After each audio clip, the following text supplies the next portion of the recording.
pressure. That's a lot of pressure. But you know what? You work under pressure now. Yeah, but a different type of pressure. No, it ain't.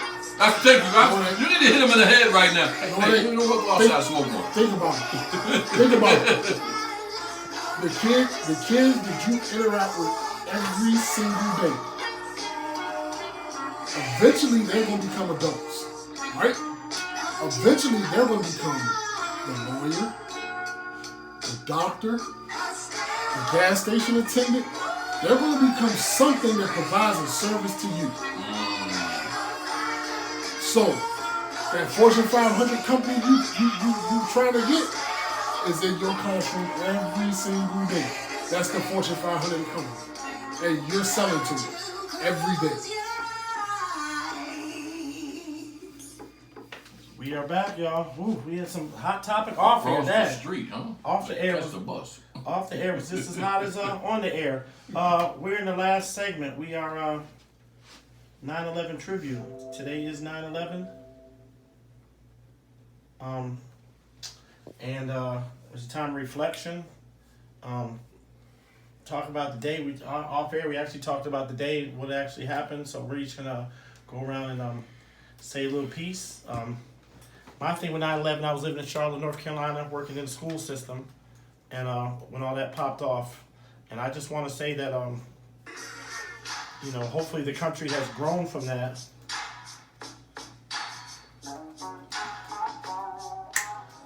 Hopefully we have grown from that. But my thing with that was the firemen, the policemen, the first responders, and all the people that were off duty that went in there to try to save lives.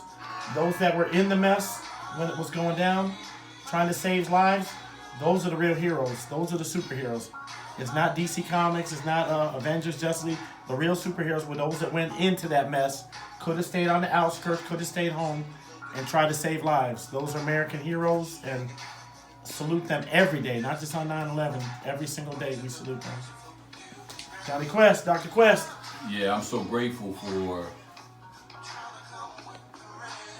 those first responders, that were part of that. But I think there are guys that are unsung heroes.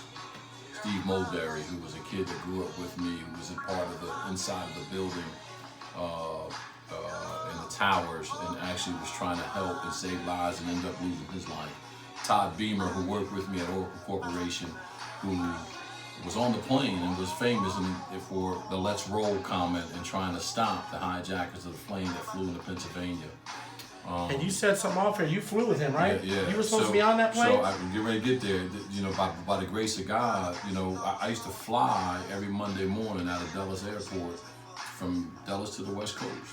And I could have been in one of those flights. I just happened to leave on a Sunday because I had a friend that said, hey, you come see me and we'll spend the day together. And so to see all of that transpire, and I could have been on a flight that may have been a part of that, but by the grace of God. That's got the hair in the back of my neck standing up, man. That's some real shit right there. By the grace of God. And so I drove 24 hours to get back to my family. Because tell them you were stuck in Denver, right? Stuck in Denver, no flights, no telephone.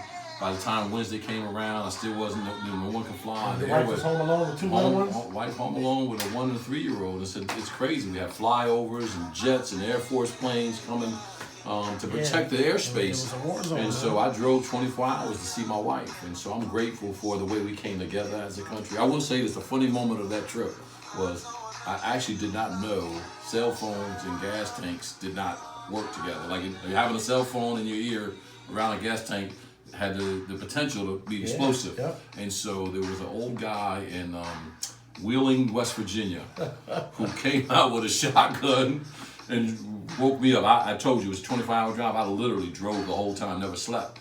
And he woke me up because he said, hey, get off that phone, and had the gun, but I couldn't understand a word he was saying. Yeah, they got their own language down there. But he had a gun. Say, get off the phone. Put the phone down, said, my bad, got in the car, made it home to my wife, and we look back on it.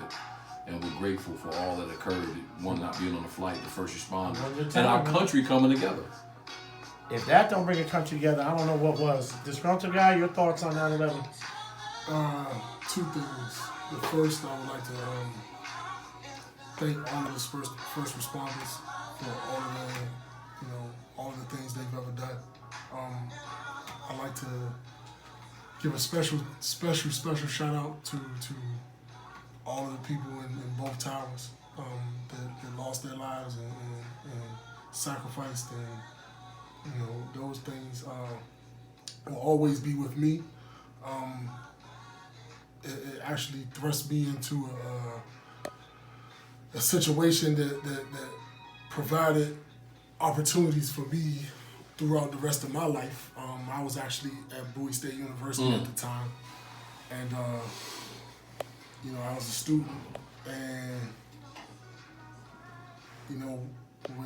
when that whole ordeal and the whole thing happened, we were supposed to play a game that weekend, and the game got pushed back. And by that game getting pushed back, it fell into basketball season, and it afforded me the opportunity to actually play 2 games in one day and go into the NCAA Hall of Fame off of the acts of some cowards, because that's what they were. They were cowards, to do something like that. And every person that responded, and every person that did everything they could to stop it or prevent it, are heroes. And they performed. They provided me an opportunity, like I said, to end up playing 2 games in one day and going into the NCAA Hall of Fame. So for me, it's bittersweet, but I definitely love, the fact that our country came together, and from all sides of New York to get there and respond and try to do things in the right way. So for me, 9/11 is bittersweet. That about sums it up, y'all. Heck of a show, y'all. Heck of a show. Look, I make fun of people that say ums all the time. There's just a lot going on. 9/11 is a special tribute, very emotional. A lot going on. 3 different perspectives. I'm in the school system and stuff's popping off one at a time, and we're getting wind of it on the news. All the cell phones went dead. That's the first time I remember the grid went dead. When everything went dead, I called my mom, trying to check on her in New York, and I couldn't get through. That was scary. Coming home that day, I was living in Charlotte, came on Independence Highway. 2 dogs ran across the street. One ran right under my Jeep Wrangler, killed on the spot. I don't know where they came from. So, killed the dog that day, 9/11. My son was about 4 at the time. I was just home reflecting. It was just crazy, man. It was crazy. But 9/11 is definitely a day where you put away all racism, Democrats, politics, and just remember, people forget that this country, we're Americans. People forget that at the end of the day, we all Americans. Yes. And ain't nobody giving away their passport to go live somewhere else anytime soon. So you got to remember that. Get y'all a few thoughts in closing, and then we out. About 9/11? No, just in closing in general, anything. Hey, great show. A lot of things that we're talking about. When you talk about politics and sports and young people, it's an interesting dynamic. And the bottom line is that we got to do more to help move this ball forward in our society. We got to hold people to a higher level of accountability. We've got to be more involved and more committed, and we got to see something bigger than ourselves. And it's not just about what I get out of the deal. Who else can I help? Who else can I serve? Disgruntled guy? Disgruntled guy, man. How did you get that name? That's what I want to know. Probably, you don't seem disgruntled at all. Because your definitely tonight you wasn't disgruntled. So I'll say I watched the last week. You didn't seem attitudinal or disgruntled, man. I think you got the wrong name. You a big teddy bear. In closing, the disgruntled guy. I had to go with something that everybody know that I'm not. So that's why I picked the name. Got it. All right, I need to know that. So, yeah, it was a polar opposite. So kind of a play on words. Yeah, play on words. Anybody that knows me they know disgruntled is far from it. The only one who will say this and probably be true, it's probably my wife. Hey, we're gonna ride out on that one. Enigma Code DC. Ep 3 is in the books. We'll see y'all next week. We'll ride out with Chuck Brown because we in DC. We like to Play something DC. Everybody have a great week. It's us. We on Facebook, little clip. We on YouTube. Should be uploaded tonight or early morning. F3 is in the books. Got my man Dr. Johnny Quest with a K. Disgruntled guy. I am your host, Ricky Santiago. My producer, the Fiery Phoenix, who's cameraman, camerawoman, producer, co-producer, writer, editor, and the whole nine. Everybody have a great week. We'll see you next week.